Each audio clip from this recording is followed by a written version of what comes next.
YouTube battle community, Brian Wilson fans, random people on the internet, my name is Giggens, and we're here today to talk about, very quickly, an interview CD that I picked up recently that I'd never seen before. Beautiful Dreamer bonus CD. This is put out in conjunction with the Beautiful Dreamer Smile DVD, the story of the making of Smile, and the eventual release of it in 2004 as Brian Wilson presents Smile. So, I'd never come across this before. I found this at a record store recently and thought, oh, that's different. Saw Brian's David Enderley drawing there, and I was like, that's interesting. So what this is a bonus disc where track 1 is just an instrumental version of Surf's Up from the Brian Wilson Presents Smile album.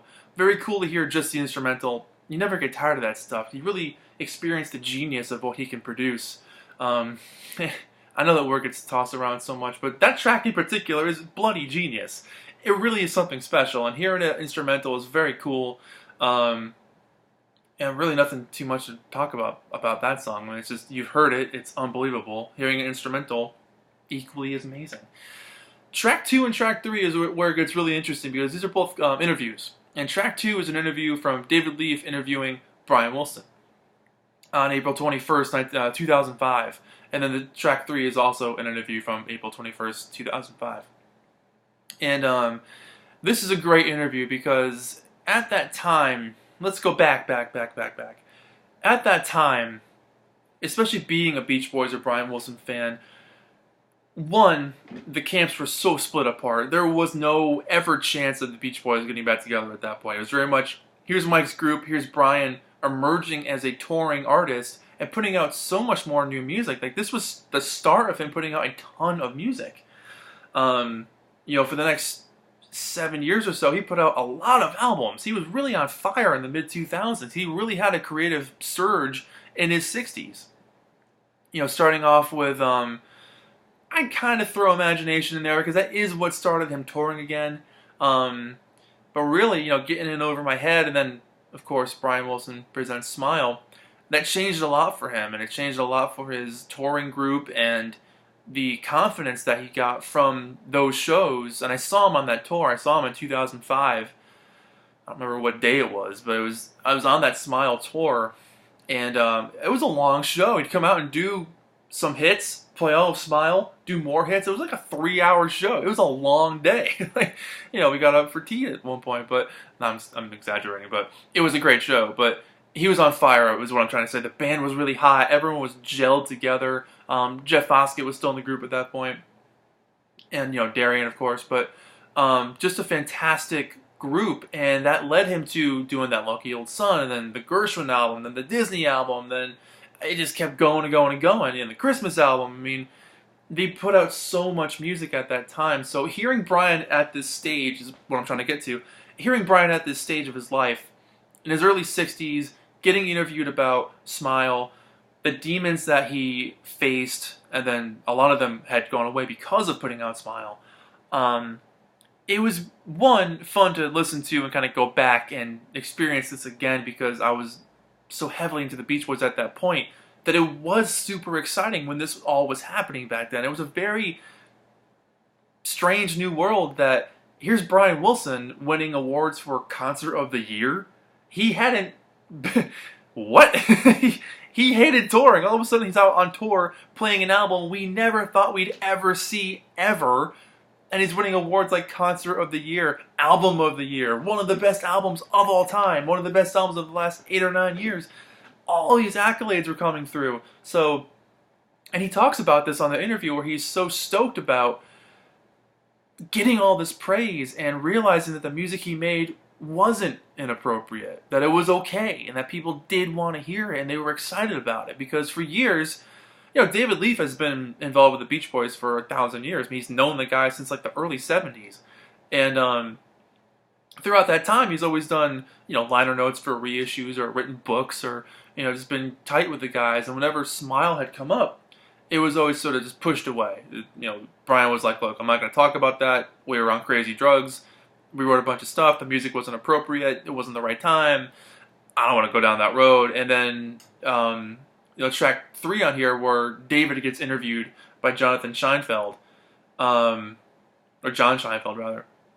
He mentions how, you know, at that Christmas party in 2000, someone asked him to play Heroes and Villains on the piano, and he just did it. And that was kind of the start of like, oh, maybe I can throw this one in. All right, well, maybe on the next tour I'll throw in Cabin Essence. All right, maybe Wind Chimes can come up. Eventually getting to the point where this bubble was coming up where I was like, what if Smile could happen? And so it's nice to hear Brian talk about that. I mean, Brian's never, in the last 20, 30 years, he hasn't been much for interviews. Like, he doesn't really go like deep down the rabbit hole. It's pretty much like a straight answer. He gets it out. The question has been settled. It's over now. The next question can start. He can get over with this interview and go do something else he really wants to do. You can tell he doesn't like doing interviews, but this one's kind of fun because he does sing a little bit. He talks about the process of recording. He talks about his favorite bits of recording, like doing the vocals. He liked doing the music. So it's nice to hear him kind of joke around a little bit and talk about this stuff. And David's questions are just as straightforward and honest as you can get. I mean, one of my favorite parts is when, after David has spent hours and hours and hours editing this documentary footage for Beautiful Dreamer into a watchable length movie that wasn't 4 hours long, and showing it to Brian for the first time and sitting there with him, like waiting for his response, and how stoked Brian was when he saw it, and he really loved it, and he got Van Dyke Parks to come in to watch it the next week, and he watched it like 5 times. He really enjoyed it. The only things that really tripped him up were just seeing himself older, because you don't think of that kind of stuff. I'm young enough at this point in my life where if I look at a picture of myself from 10 years ago, I pretty much look the same. But, at this point, Brian was in his early 60s watching pictures of him and videos of himself when he was 24, 25 years old, making Smile. You're a young guy at that point. You look a lot different. Your hair is down. Your face is different. There's no wrinkles. Like, the whole 9 yards. That kind of tripped him up a little bit. But, yeah, fascinating interview in the sense that it's cool to hear Brian just kind of be a little loose and not super anxious about getting questioned and about something that had been so heavily weighing on the Beach Boys myth for 30 years at that point.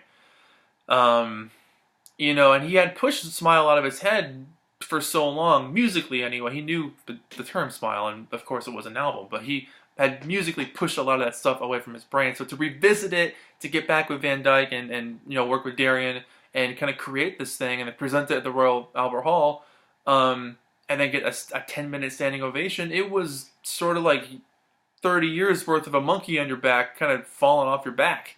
And all of a sudden he was like, whoa, people really dig this. Like, I was right all along. I mean, could you imagine what would happen if Smile came out? I think about that a lot, and I'm going to do a video about that at some point. And there's videos online that talk about this, but that's a whole other subject, rabbit hole we will get down at some point. But very cool interview. And then the interview with David is also equally as interesting. It's also twice the length. It's about 45 minutes long. But a really enveloping 45 minutes to learn about the process of filming Brian and how uncomfortable he was for the first week or so. Just the process of having cameras around and watching his every move and getting ready to do the show. Getting back with Van Dyke and writing stuff, and some of the things that Darian filmed, which are basically just people's feet, so no one gets no one's on camera the whole time as they're trying to rewrite stuff they wrote 30 years ago. Fascinating to really get into that insight because David's been a part of the group for a long time, and he's one of the things that I really liked on here was that they interviewed a ton of people for this movie that didn't make it into the movie because it would have been 4 or 5 hours long. So unfortunately, you got to cut stuff out to make it into a viewable length that people will actually sit down and watch it. One of the questions that came up was, were any of the Beach Boys interviewed for this? And I never thought of that. I was always just kind of like, because at that time, you have to realize when this came out, they were split. Those worlds were split. There was no coming together. The first time they sort of got together was in 2006 when Sounds of Summer had gone platinum. They all got together on top of the Capitol building. I still have a picture of that on my wall. Like, that was a big deal when that happened. That was a damn big deal. To see the Beach Boys together, I was like, holy crap. So it's hard to jump on the back of that. There's moments where Brian's like, look, I really preferred Tony Asher's lyrics to Good Vibrations.